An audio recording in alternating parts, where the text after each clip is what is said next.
Hello students, welcome to my YouTube channel maths idol. Myself doctor Kavita Gupta. बच्चों, आज हम अपने होमोमॉर्फिज्म के चैप्टर में जो हमारी प्रॉपर्टीज चल रही थी, properties of sub group under homomorphism, वो कंप्लीट करेंगे। So let us start. देखो बेटा, आपकी प्रॉपर्टी नंबर 6 है, if kernel phi has n elements. मतलब कर्नल फाई खुद एक सब ग्रुप होता है ना डोमेन का, तो सब ग्रुप है तो ग्रुप है, ग्रुप है तो उसका कोई ऑर्डर है, ऑर्डर है तो उसका फाइनाइट ऑर्डर है, दैट इज n। तो कर्नल फाई के पास n एलिमेंट्स हैं। Then phi is the n to 1 mapping from g onto phi g. Phi g क्या हो गया? रेंज स्पेस हो गया इसका, ठीक है, रेंज वाला, जहाँ पे इसकी सारी इमेजेस आ जाएगी। ठीक, तो आप वैसे भी देख सकते हो बेटा, काफी ऑब्वियस सा रिजल्ट है आपके पास कि कर्नल फाई। अब फाई होता क्या है हमारे पास? जिसके सारे एलिमेंट आइडेंटिटी पे मैप होते हैं। उसने कहा कि कर्नल फाई में n एलिमेंट्स है, तो इसका मतलब n के n एलिमेंट किस पे मैप हो रहे होंगे? आइडेंटिटी पे मैप हो रहे होंगे, क्योंकि कर्नल फाई के पास तो एलिमेंट्स ही होते हैं जो आइडेंटिटी पे मैप होते हैं। तो ये क्या बन जाएगी? आपकी n to 1 मैपिंग बन जाएगी। जरा रिकॉल करें, देखो कर्नल फाई, कर्नल फाई आपके पास, इसकी डेफिनेशन क्या थी? x belongs to g such that phi of x is identity, यही थी ना। तो हमारा अगर g ग्रुप यहाँ है, g डैश यहाँ पर है, तो यहाँ पर अगर मान लो मेरे पास n एलिमेंट्स हैं और यहाँ पर भी कुछ एलिमेंट्स हैं, पर यहाँ पर आइडेंटिटी एक जरूर होगा क्योंकि ग्रुप है। तो कर्नल फाई के पास जितने भी एलिमेंट होते हैं वो किस पे मैप्ड होते हैं? आइडेंटिटी पे मैप होते हैं। तो ये कौन सी मैपिंग बन गई? जितने एलिमेंट है, सपोज ये n एलिमेंट्स हैं, तो ये यहाँ पर 1 एलिमेंट है, तो ये n to 1 मैपिंग बन जाएगी आपकी। ठीक है, बस ये आपको प्रूफ करना है, जो चीज मैंने ज्योमेट्रिकली आपको दिखा दी। तो देखिए हमारे पास क्या है, let g dash belongs to g dash. We have to show that कि हमारे पास n एलिमेंट्स होंगे जो इस g डैश पे मैप होंगे। ये एक्चुअल में g डैश आपका आइडेंटिटी निकलेगा, ठीक है ना। तो देखो फाई इनवर्स g डैश क्या होगा आपके पास? आपको डेफिनेशन पता है इसकी, प्रॉपर्टी ऑफ होमोमॉर्फिज्म मैंने ऊपर करा दिया आपको। फाई इनवर्स g डैश क्या हो गया आपका? क्योंकि g dash is an element of g dash, तो फाई इनवर्स एक मैपिंग हो गई आपकी g डैश से g के ऊपर। तो फाई इनवर्स g डैश आपके पास आ गया g कर्नल फाई। प्रॉपर्टी है होमोमॉर्फिज्म की, ऊपर आपको करवाया भी। तो ऑर्डर इन दोनों का बराबर हो जाएगा, ठीक है। जब दो ग्रुप्स ही बराबर है तो उनका ऑर्डर भी बराबर है। तो जी कर्नल फाई का ऑर्डर क्या होगा? कर्नल फाई, क्यों? क्योंकि आपके पास जी कर्नल फाई क्या है? एक कोसेट है। कोसेट के अंदर आपको पता है कि प्रॉपर्टी है कोसेट्स की, order of a H is order of b H, ठीक है। यहाँ पे ए एच आपका जी कर्नल फाई हो गया और बी एच आपका कर्नल फाई हो गया, क्योंकि kernel phi can be written as e kernel phi. तो बी की वैल्यू अगर ई रख लें तो a h equal to b h आ गया। यह ऑर्डर, और वैसे भी आपका order of a h order of h के बराबर ही होगा, ठीक है, अगर बी ई हो जाएगा तो ऑर्डर ऑफ कर्नल फाई दे रखा है एन, तो मेरे पास क्या आ गया? एन टू 1 मैपिंग निकल कर आ गई, क्योंकि order of phi inverse g dash, मतलब जी डैश की प्री इमेजेस कितनी है? एन है। तो n एलिमेंट्स are map to g dash, so it is a n to 1 mapping. Clear? Next देखो, if k dash is a सब group of g dash, ठीक है, then phi inverse k dash. बेटा जब भी बात g डैश के ऊपर हो रही होगी ना, तो मैपिंग फाई अगर g से g डैश पर है तो फाई इनवर्स g डैश से g पर आ जाएगी। तो g फाई इनवर्स का एलिमेंट कैसे लिया जाएगा? वो डोमेन का k डैश, कोई भी एक सब ग्रुप लिया, ठीक है। तो वो कह रहा है phi inverse k dash is a सब ग्रुप ऑफ जी आ जाएगा आपके पास, ठीक है। देखो ध्यान से देख लें, अगर फाई एक मैपिंग है जी से जी डैश पर, तो फाई इनवर्स मैपिंग हो जाएगी जी डैश से जी पर। तो जब फाई इनवर्स के ऊपर मैं कुछ ऑपरेट करूंगी तो that becomes an element of g, ठीक है। और मैंने अगर इसके ऊपर सब ग्रुप लगा दिया, फाई इनवर्स के लगा दिया, सब ग्रुप है तो कंटेंट का साइन आ जाएगा, क्योंकि सब ग्रुप के पास ज्यादा एलिमेंट होते हैं, और एक एलिमेंट है तो बिलोंग्स टू का साइन, एक से ज्यादा एलिमेंट है तो सबसेट का साइन आ जाएगा, ठीक है। तो मुझे प्रूफ करना है phi inverse k dash is a सब ग्रुप ऑफ जी। अब सब ग्रुप प्रूफ करना है तो सब ग्रुप का कोई भी क्राइटेरिया कर सकते हैं हम। तो सबसे पहले से नॉन एम्प्टी सबसेट शो कर दें। तो सबसेट तो आपको मैंने समझा ही दिया कि ये कैसे है जी का। नॉन एम्प्टी के लिए मैं हमेशा कहती हूँ कि आइडेंटिटी शो कर दो, क्योंकि जब इसने ग्रुप बनने जाना है, तो जब ये सब ग्रुप बन रहा है या ग्रुप बन रहा है, तो इसके पास आइडेंटिटी तो जरूर होगी, तो इसलिए हमेशा आइडेंटिटी को ही चेक कर लेते हैं हम। तो हमने लिया कि E बिलोंग्स टू G है, क्योंकि G ग्रुप है। तो फाई ऑफ E क्या होगा? E डैश, क्योंकि आपको पता है under homomorphism identity is map to the identity, और ये phi E is equal to E dash, और E डैश किसका एलिमेंट हो जाएगा? K डैश का। क्यों? क्योंकि K dash sub group of G dash दे रखा है आपको, और सब ग्रुप है तो ये ग्रुप है, ग्रुप है तो इसके पास ग्रुप है तो इसके पास आइडेंटिटी है, ठीक है। तो phi of E belongs to K dash आ गया, तो इसका मतलब ई बिलोंग्स टू क्या आ गया आपके पास, फाई इनवर्स के डैश आ गया। तो it means that phi inverse k dash is non empty. Clear हो गया यहाँ तक सबको। अब हमें इसका प्रूफ करना है कि ये सब ग्रुप है, तो हम सब ग्रुप टेस्ट लगा रहे हैं।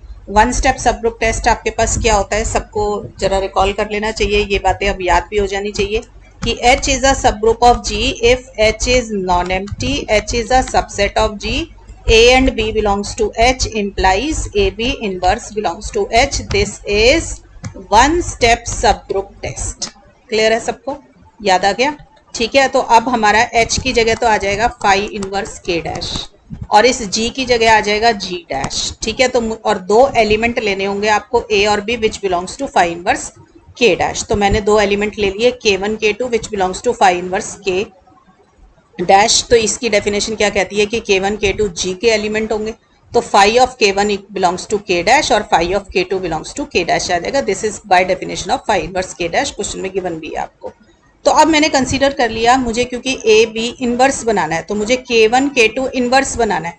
तो अगर मैं phi of K1 K2 inverse show कर दूं K डैश में है तो K1 K2 inverse belongs to phi inverse K dash आ जाएगा, इसलिए मैंने phi of K1 K2 inverse consider किया है। ए बी इनवर्स से निकाला मैंने ये कि K1 K2 इनवर्स मुझे चाहिए होंगे। अब इसमें होमोमॉर्फिज्म की डेफिनेशन का इस्तेमाल किया तो ये आपके पास ये आ जाएगा होमोमॉर्फिज्म की, सबको याद है डेफिनेशन। और K2 इनवर्स जो होता है आपको ये भी प्रॉपर्टी कराई है मैंने कि phi of b n is phi b of n, ठीक है ना, पावर ऊपर चली जाती है तो ये पावर बाहर आ गई। This is again one of the property of homomorphism, ठीक है। तो phi of K1 K2 inverse आ गया। फाई K1 क्या था, K डैश का एलिमेंट, फाई K2 था K डैश का एलिमेंट। तो K डैश सब ग्रुप है, सब ग्रुप है तो वो उसके पास इनवर्स की प्रॉपर्टी है, तो हर एलिमेंट का इनवर्स एग्जिस्ट करेगा, तो फाई K2 का इनवर्स भी K डैश में होगा। तो बाय क्लोजर प्रॉपर्टी ये दोनों के दोनों बिलोंग कर जाएंगे K डैश के अंदर, क्योंकि K डैश इज अ सब ग्रुप ऑफ G डैश है। तो अगर phi of K1 K2 inverse belongs to K dash है तो क्या हो जाएगा, ये फाई इधर जाएगा तो फाई इनवर्स बना देगा, तो K1 K2 inverse belongs to phi inverse K dash, ठीक है बच्चे। तो यहाँ से one step sub group test से हमारे पास ये सब ग्रुप प्रूफ हो गया। क्लियर। अब नेक्स्ट आ जाइए property number 8, if K dash is a normal सब ग्रुप ऑफ G डैश। जो चीज हमने ग्रुप के लिए प्रूफ करी है, अभी सब ग्रुप के लिए करी है, वो अब नॉर्मल सब ग्रुप के लिए करेंगे। तो हम कह रहे हैं कि phi inverse K dash normal सब ग्रुप भी बनाएगा, ठीक है। फाई इनवर्स K डैश की डेफिनेशन आपको मालूम है। तो फाई इनवर्स K डैश को जब नॉर्मल सब ग्रुप बनाना है तो आपको पता है कि ये सब ग्रुप भी होना चाहिए और नॉर्मल भी प्रूफ करना है, ठीक है। तो सब ग्रुप के लिए तो आपके पास अभी ऊपर प्रूफ किया ही है हमने कि phi inverse K dash is a सब ग्रुप ऑफ G। अब मुझे सिर्फ इसकी नॉर्मेलिटी की कंडीशन को चेक करना है, ठीक है ना। तो अब नॉर्मेलिटी की कंडीशन के लिए हम नॉर्मल सब ग्रुप टेस्ट लगा लेंगे। नॉर्मल सब ग्रुप टेस्ट में आपको पता है कि n is normal in G if G and G inverse is contained in n। ये करना है आपको where G belongs to capital G। तो हमारे को क्या करना है, अब फाई इनवर्स K डैश को नॉर्मल बनाना है। तो n की जगह तो फाई इनवर्स K डैश आ गया, स्मॉल g की जगह पे आपके पास x आ गया, ठीक है। तो x phi inverse K dash into x inverse contained in phi inverse K dash, ये मुझे शो करना है, ठीक है। जब भी आपको दो सबसेट्स शो करने होते हैं कि A is contained in B, तो आप क्या करते हो कि take any element on the left side show that it is contained in the right side, यही करते हैं। तो I will take one arbitrary element on this left side that is x phi inverse K dash x dash का, x inverse का। इसका कोई भी arbitrary element किस फॉर्म का होगा, देखो x तो एज इट इज रह जाएगा, इसका कोई भी एलिमेंट ले लो, suppose K, let K belongs to phi inverse K dash, ठीक है, और बाकी का x इनवर्स। तो ये इसका कोई भी आर्बिट्ररी एलिमेंट बन जाएगा where K belongs to phi inverse K dash. अब इसकी डेफिनेशन क्या कहती है, फाई इनवर्स K डैश की क्वेश्चन में भी गिवन है और आपको अच्छे से आती भी है। इस फाई इनवर्स को उठा के इधर ले आओ, ऐसे करके याद कर लो। तो ये क्या बन जाएगा, फाई इनवर्स का फाई K। अब आप खुद सोचो, phi is a mapping from G to G dash, तो फाई ऑफ K है तो सामने वाले के जो कोडोमेन का जो सब ग्रुप होगा उसमें चला जाएगा, तो phi of K belongs to K dash आ जाएगा। क्लियर हो गया यहाँ तक, ठीक है। This is by definition of phi inverse K dash. अब आप इसको उठाएंगे, जो आपने एलिमेंट लिया था ये वाला x के x इनवर्स, इसके ऊपर फाई लगा दिया, फिर होमोमॉर्फिज्म की प्रॉपर्टी लगाई। जब होमोमॉर्फिज्म की प्रॉपर्टी लगाई तो आपने इन तीनों को अलग अलग कर लिया। फिर यहाँ पे दोबारा से आपको पता है कि पावर बाहर आ जाती है क्योंकि ये प्रॉपर्टी है होमोमॉर्फिज्म की, तो ये आ जाएगा फाई x और ऊपर आ जाएगा इनवर्स इसका, ठीक है बच्चे यहाँ से। तो अब यहाँ पे देखो मैं सारी चीजें शो करूंगी कि ये पूरी की पूरी क्वांटिटी जो है ये K डैश के अंदर चली गई है। कैसे चली गई है, देखो अगर x बिलोंग्स टू G है phi is a mapping from G to G dash, तो फाई एक्स किसका एलिमेंट आ जाएगा, जी डैश का। अब के ऐसे ही फाई के हमने ऊपर निकाला कि के डैश का एलिमेंट है। अब के डैश क्योंकि सब ग्रुप है, सब ग्रुप है तो ग्रुप है अपने आप में, अगर अपने आप में ग्रुप है तो इसके पास इनवर्स की प्रॉपर्टी है, अगर इनवर्स की प्रॉपर्टी है तो फाई के का इनवर्स भी एग्जिस्ट करेगा। ठीक है। अच्छा एक और भी हमें किस में चाहिए था, जी डैश में चाहिए था ये। ठीक है, phi x inverse, phi x क्योंकि G dash, sorry phi x की बात हो रही थी, मैंने फाई के ले लिया। फाई एक्स क्योंकि जी डैश का एलिमेंट है और जी डैश अपने आप में ग्रुप है तो इनवर्स होगा इसके पास, तो फाई एक्स का इनवर्स जी डैश में आ जाएगा। अब ये सारी कंडीशन के लिए नॉर्मेलिटी की प्रॉपर्टी को यूज कीजिए। देखो नॉर्मल है कौन, k dash is a normal सब ग्रुप ऑफ जी डैश, तो ये क्या प्रॉपर्टी होल्ड कराएगा, g n g inverse belongs to n. दोबारा से देख लें, ये देखो n is normal in g, तो आपके पास प्रॉपर्टी होती है g n g inverse belongs to n, where n belongs to n and g belongs to g। ये तो एलिमेंट के लिए प्रॉपर्टी होती है आपके पास, और g capital N g inverse कर दोगे तो n क्योंकि एक सबसेट बन गया है या सब ग्रुप बन गया तो ये ऐसे आएगा। ठीक है, फिर कंटेंट इनका साइन हो जाता है। तो अब मैं एलिमेंट वाली प्रॉपर्टी यूज कर रही हूँ यहाँ पे, देखो ये फाई एक्स बन गया स्मॉल जी, फाई के बन गया small n, phi x inverse बन गया जी इनवर्स। तो ये क्योंकि के डैश हमारा नॉर्मल सब ग्रुप है तो ये बिलोंग कर जाएगा के डैश के अंदर। ठीक है, तो अब हमने क्या शो करा यहाँ पे, देखो जरा हमारे पास, हमने शुरू कहाँ से किया था, ये वाला element phi x K x inverse is equal to this, और ये एलिमेंट किसके अंदर चला गया, के डैश के अंदर। ये एलिमेंट किस में चला गया, के डैश के अंदर चला गया, तो फाई एक्स के इनवर्स बन गया के डैश का एलिमेंट। तो ये फाई जब इधर चला जाएगा तो ये बन जाएगा फाई इनवर्स। ठीक है, तो x K x inverse is belongs to this element है तो belongs to K, this is true for all small K. तो जब ये कैप उसके लिए कर लोगे तो कैप मतलब हर एक एलिमेंट के लिए ट्रू हो जाएगा, तो ये बन जाएगा फाई इनवर्स के डैश। ठीक है, तो ये आपके पास पूरा का पूरा content in phi inverse k dash आ गया। तो नॉर्मल सब ग्रुप टेस्ट से ये सब ग्रुप ऑफ जी बन गया। क्लियर, नॉर्मल सब ग्रुप बन गया। अब है कर्नल फाई अगर आइडेंटिटी है, तो ये बात तो मैं आपको पहले भी बता चुकी हूँ कि कर्नल फाई अगर आइडेंटिटी आ जाता है आपके पास तो फाई 1 1 होता है। फाई ऑन टू इसने हमें क्वेश्चन में दे ही दिया, और फाई होमोमॉर्फिज्म है ही ऑलरेडी, तो फाई 1 1 ऑन टू होमोमॉर्फिज्म बन गया, तो क्या बन जाएगा, फाई आइसोमॉर्फिज्म बन जाएगा। प्रूफ कर देते हैं बस इसको, जिसको हम इतने दिनों से यूज करते आ रहे हैं। देखो फाई होमोमॉर्फिज्म गिवन है, फाई ऑन टू क्वेश्चन में गिवन है, मुझे सिर्फ फाई को 1 1 शो करना है तो ये आइसोमॉर्फिज्म बन जाएगा। और तो मुझे क्या शो करना है कि अगर कर्नल फाई आइडेंटिटी है तो फाई 1 1 है। ठीक है, तो देखो कर्नल फाई अगर आइडेंटिटी है तो दोनों का ऑर्डर बराबर होगा। ठीक है, order of identity is always 1, तो ऑर्डर ऑफ कर्नल फाई क्या आ गया आपके पास, 1 आ गया। तो बाय प्रॉपर्टी नंबर 5 जो हमने ऊपर अभी करी थी कि अगर order of kernel phi n होता है तो phi is a n-to-1 mapping. अब यहाँ पे क्या आ जाएगा, ऑर्डर ऑफ कर्नल फाई अगर 1 है तो phi is a 1-to-1 mapping आ जाएगी, n की वैल्यू 1 हो गई यहाँ पे, तो फाई बन गया मेरा आइसोमॉर्फिज्म। क्लियर, अब मैं एक प्रूफ कर रही हूँ कि kernels are normal, all kernels are normal. इसका क्या मीनिंग है कि कर्नल जो होता है वो नॉर्मल सब ग्रुप बनाता है। ठीक है, तो फाई अगर ग्रुप होमोमॉर्फिज्म दे रखी है तो मुझे शो करना है kernel phi is a normal सब ग्रुप ऑफ जी।